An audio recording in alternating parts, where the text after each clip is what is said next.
भागवतम में आप सभी का स्वागत है। तो हम आ गए हैं भगवत गीता अध्याय 13 श्लोक क्रमांक 27।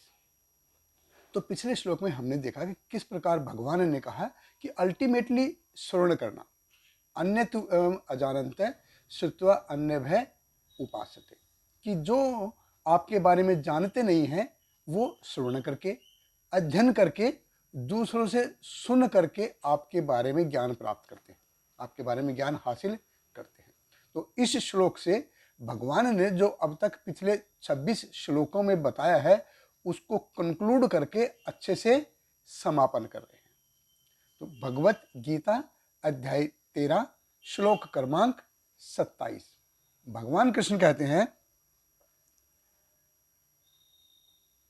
यावत् सज्जायते किंचित सत्वं स्थावर जंगमम क्षेत्र क्षेत्रज्ञ संयोगात तत्विद्धि भरत ऋषभ।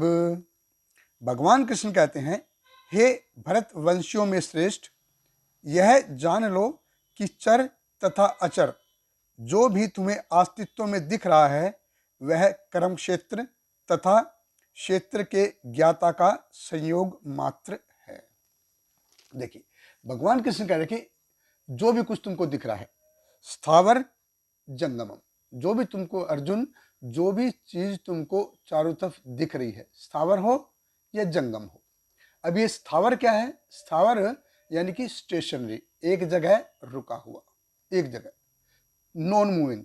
तो इसमें क्या है?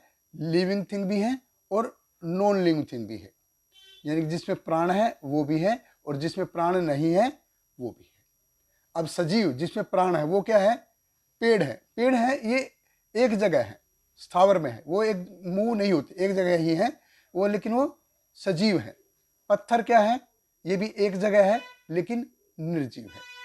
तो स्थावर लिविंग भी और नॉन लिविंग। जंगम, जंगम यानी कि मूव करने वाले, एक जगह से दूसरी जगह जाने वाले। तो इसमें भी लिविंग है और नॉन लिविंग है। लिविंग क्या है? सजीव कौन से हैं? जो शरीरधारी हैं, जो हम चारों तरफ शरीरधारी जीव हैं वो लिविंग है।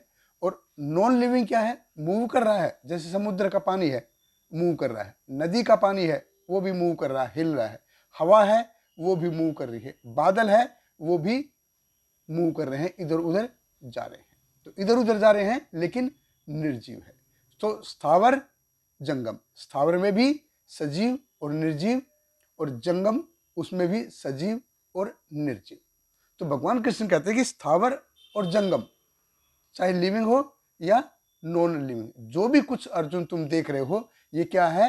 ये कॉम्बिनेशन है पदार्थ और आत्मा का, जो भी कुछ देख रहे हो। इसलिए भगवान कृष्ण कहते हैं क्षेत्र क्षेत्रज्ञ संयोगात, कि ये क्षेत्र क्या है? क्षेत्र यानी कि भौतिक प्रकृति, और क्षेत्रज्ञ क्या है? क्षेत्रज्ञ यानी कि जीवात्मा।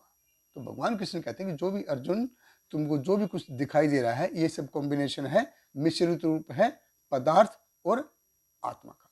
अब देखिए, केवल पदार्थ रहेगा लेकिन आत्मा नहीं रहेगी, मैटर रहेगा, स्पिरिट नहीं रहेगा, तो क्या रहेगा?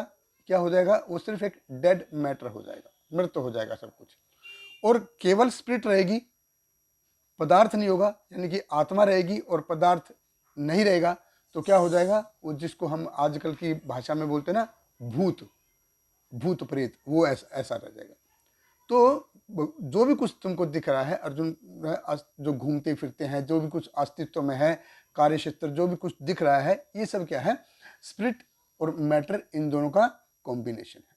तो इसलिए भगवान कृष्ण कहते हैं कि पदार्थ को जानना, आत्मा को जानना, और इन दोनों का जो कंट्रोलर है वो भगवान, उसको जानना, असल में सही मायने में ये यही ज्ञान है। तो ज्ञान क्या है? ज्ञान यानी कि मैटर को जानना, ज्ञान यानी कि स्पिरिट को जानना, और ज्ञान, इन दोनों का जो कंट्रोलर, कौन है कंट्रोलर? भगवान कृष्ण। इसको जानना, यही सही मायने में ज्ञान है। ये सही मायने में स्वभावत ज्ञान है, और इसी से आगे ज्ञान की शुरुआत होती है। और आने वाले कुछ श्लोकों में भगवान कृष्ण अब इसे ज्ञान के बारे में, यानी कि क्षेत्र का ज्ञान, क्षेत्रज्ञ का ज्ञान, और इन दोनों के जो कंट्रोलर है उसका भगवान के बारे में उस ज्ञान को समराइज करेंगे। बहुत बहुत धन्यवाद। हरे कृष्ण। श्रील प्रभुपाद की जय। Hare Krishna, Hare Krishna, Krishna Krishna, Hare Hare, Hare Rama, Hare Rama, Rama Rama, Hare Hare.